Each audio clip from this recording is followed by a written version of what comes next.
Okay guys, this is the lesson which looks at polite informal conjugation. So verb your.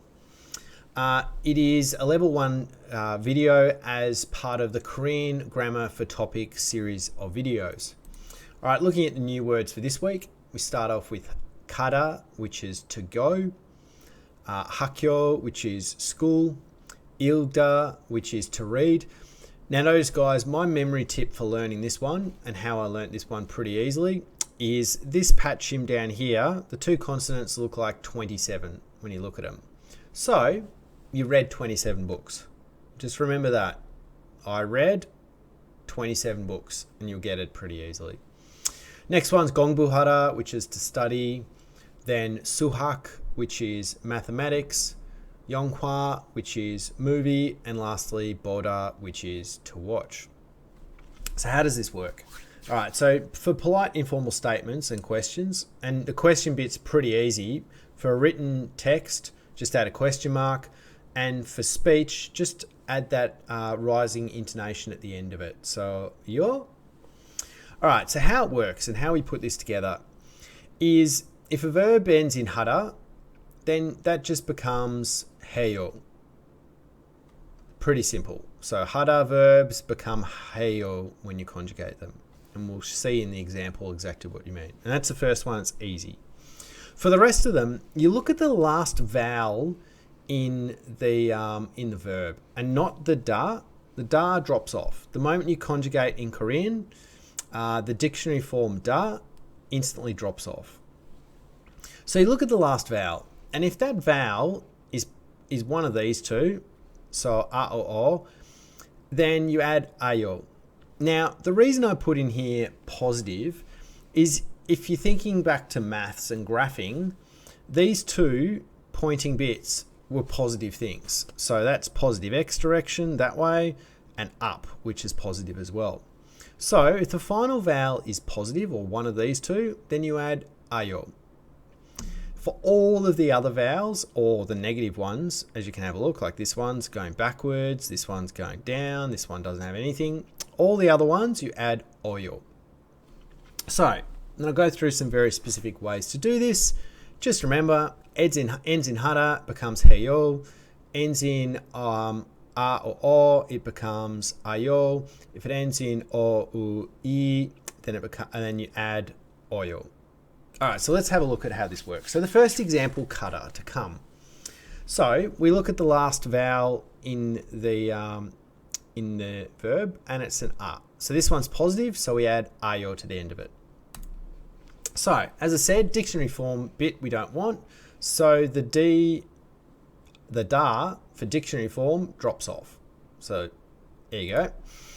Now you note what we've got left is a ka and then an a and an yo. So these two can combine because there's no patchim. So if there's no patchim here and you've got this nothing or placeholder consonant here, then the two of these can combine. So what you end up with is kayo. So for kada, the conjugated form is kayo. All right, so let's have a look at to read, 읽다. So you have a look at this final vowel here. It's I. So we add oyo to the end of it. First bit, when we put it all together, we look at it and we go, we don't want the D for dictionary form, so the da drops off. So then we end up with 읽어요. So because there is a patchim here, this bit and this can't combine, so you end up with 읽어요. Now notice the pronunciation on that. Because there's two consonants here, this consonant does what's called liaising, so its sound comes up here, so it's 읽어요. All right, so, and lastly, the last one we've got as an example for this week is 보다. So once again, we have a look here. What's this one? It's positive. So we add ayo. So when we put it all together, first thing we do, drop the da for dictionary. So that goes. So we end up with 보아요. Now, once again, because there's no patchim here, we can combine these two. But this isn't the same as this one. So when these two aren't the same, then it becomes a compound vowel. Now, in this case, these two becomes wa. So 보아요. So there's your original one, there's your added one, and you end up with 보아요. Now in later lessons, I'll cover all of the different bits and the combinations to make complex vowels. But for the moment, these are the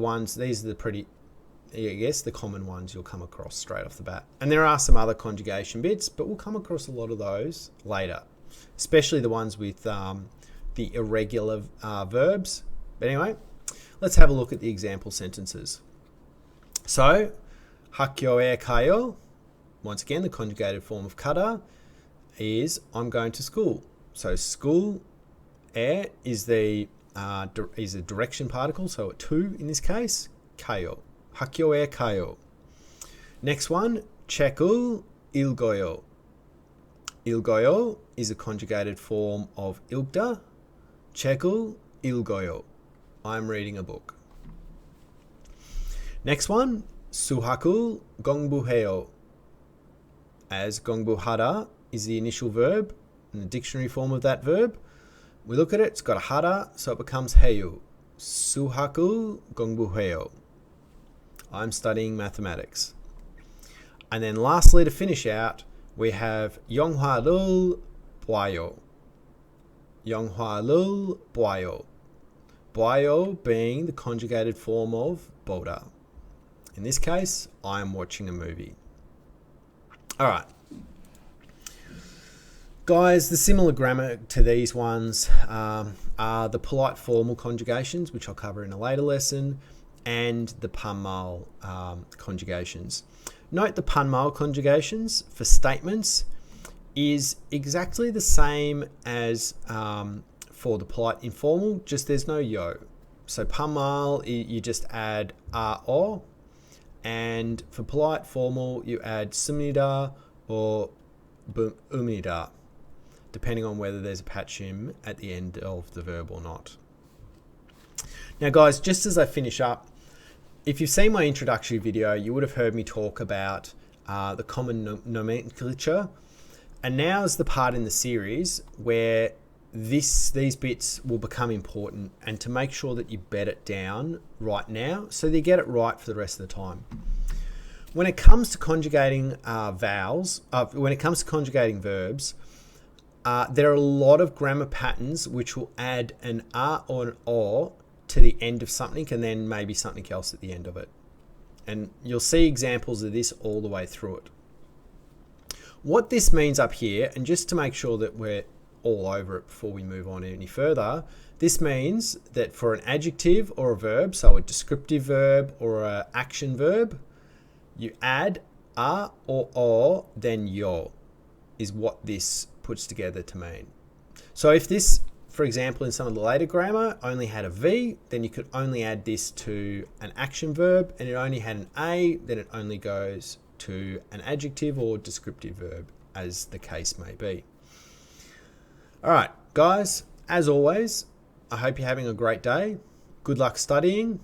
And if you've got any comments or suggestions, questions, anything, chuck a comment down below and I'll get back to you as soon as I can. Have yourselves a good one.